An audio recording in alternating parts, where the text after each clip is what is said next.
Hey everyone, Kristen Howe, your Go Big coach. Welcome to this month's Law of Attraction Key magazine. So let's talk about youth or youthfulness. I've had a bunch of people recently say, "Oh, you're so much older than you seem." Or I like to look at it as I seem so much younger than I am old. But regardless, what is the secret to that? Have you ever met someone and you're like, oh, they're probably, 30, and then you find out they're in their 40s, that sort of thing. Or you meet someone, I have a really good friend. He's 72, 73 years old, and he's just got this vibrancy where, sure, you might see some of it, but really everything about him seems like he's a good 5 to 10 years younger. So what is that? What is that about? When there are also people who are much younger than they seem, where they just, and it's not, you look at them and you're like, well, you don't look older, but there's something about you. What is it about you? Here's what happens, is it's all about, I think, enthusiasm and outlook. Enthusiasm and outlook. What is your energy? What's your enthusiasm? What's your outlook? What are you putting out? What are you putting out? What are you putting out? What is your energy? Are you engaged with the world or are you disengaged with the world? I promise you, the people that seem older than they are, they have disengaged or become disheartened in one way or another, and they are allowing that we all have stuff happen that's disheartening. Come on. I'm not unrealistic. It happens to all of us. But it's that feeling of, you know what, I can say it, we all have stuff that happens and it sucks, and in that moment it's terrible, but you know what? I know that I'm still going to want to look at life like this. I know I'm still going to want to engage with life. It's that thing, it's that knowledge, it's that energy that even, sometimes when things knock me down, it's going to be difficult and I'm going to have to get back up again, but I know I'm going to want to get back up. I'm not just going to get back up because I need to keep living because, well, here I am, so I might as well keep living. No. I'm going to want to get back up, maybe after a period of time of, licking my wounds and feeling sorry for myself and being down on things. But then I know, somewhere in me, I know I'm going to want to get back up because this is a gift. I get to do this every day. I get to live every day. I don't mean get to do anything in particular. I just get to be here, right? And so I know that even in the moments when I'm not feeling that at the level that I am feeling it right now in this moment talking with you, because that's what you bring out in me, I know that that's in there. And so that level of enthusiasm, that level of engagement, that willingness to engage even when stuff happens, that is what keeps you youthful. That's what it is. It's not about looks, it's not about all that, but that's what keeps your energy up.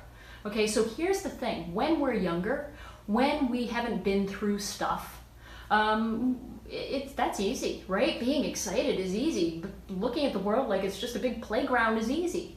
And then what happens is we start to get older and we start to become aware of, we go through stuff. We don't get what we want. At first it might be smaller stuff, and then we start to go through bigger stuff. And, really, some people go through really, really big stuff. And then as life progresses, we start to become aware of the things that might come at us from around every corner. And that's when it is our decision. I mean, obviously be smart, but it becomes our decision. Am I going to, because I've realized that there's a bunch of scary stuff in this world, am I going to retract and withdraw into myself out of protection and therefore live non-enthusiastically, which feels not good, it doesn't feel fun? Or am I going to engage with the world even though I know stuff's going to happen? It's one of those things, and it becomes a decision for you to make. It becomes about, am I up for the rebound? Because when you're a kid, there is no rebound. You're like, wee, right? And then when stuff starts to happen, it takes a rebound. And give yourself the time, that's fine. Like I said, I lick my wounds. I feel bad about myself. I get mad. I do all, but then eventually I'm like, no, but I want a rebound. I want to. And that's the key. Because if you want to, you will. And so find every reason why you want to rebound. Find every reason why you look at the world and go, hey, I get to be here, so I'm going to want to come back to this, even if I have some stuff happen. It's one of those things like I've had a bunch of pets in my life. I love them. I can't even watch movies where anything happens to an animal because I am absolutely just bereft. It is horrifying. I get the big ugly cry going and it's horrifying and I can't even handle it. And yet I still have pets, even though I know probably I'm going to outlive them. That's a painful thing. And there are people that might make the choice, nope, it's too painful, I can't do that. And you have every right to that choice. That is a painful thing, but to me, all of the time that leads up to that awful, awful moment at the end, the joy of that, the ridiculousness of it, it's so worth it. It's so worth it. And I think if you look at your life, even if you feel like, oh, Kristen, I'm too scared, I become one of those people that I've retracted, you're probably taking chances in different areas of your life that you don't realize. And so use that as something to remind you that you actually are engaging in certain areas. You just might not be doing it in every area. And then start to ask yourself, how can I get more enthusiastic? How can I engage more? Yeah, be smart.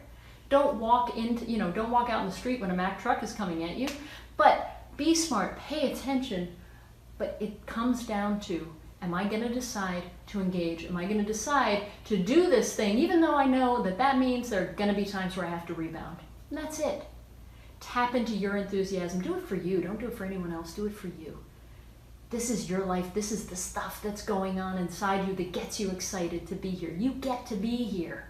You get to be here doing this, going through all of this ridiculousness, all of the things that make you happy, and even all of those things that you have to rebound from. That's all part of this journey. All right, so that's it. That's my call to action, to engage, to get enthusiastic about your life. Even if you got stuff that you're like, go ahead, lick your wounds, and then remember, I want to be here. I want to be doing this. I want to be engaged with it. And engage. Just, if you're totally retracted, just reach out one hand right now. Do it. Don't shatter your comfort zone, push it, but do it a little bit. Maybe you call someone. Maybe you've been so scared that people will hurt you that you've completely disengaged with people. So maybe you just pick up the phone and call someone, or maybe you smile at a stranger. Whatever it is, start to engage a little bit more each and every day. Start to flame up your enthusiasm a little bit more each and every day. You don't have to go from 0 to 60. You don't have to go from wherever you are to like, oh my God, bouncing off the walls. You don't have to ever get to bouncing off the walls, but just do a little bit more each day. Your experience with life, it's just going to be so profoundly different and more enriching and more fulfilling and more joyful. All right, so that's it. Leave me a comment. Get engaged. That can be your thing. Get engaged. Leave a comment. Do that. Push your comfort zone just that little bit. And until the next time, keep going big.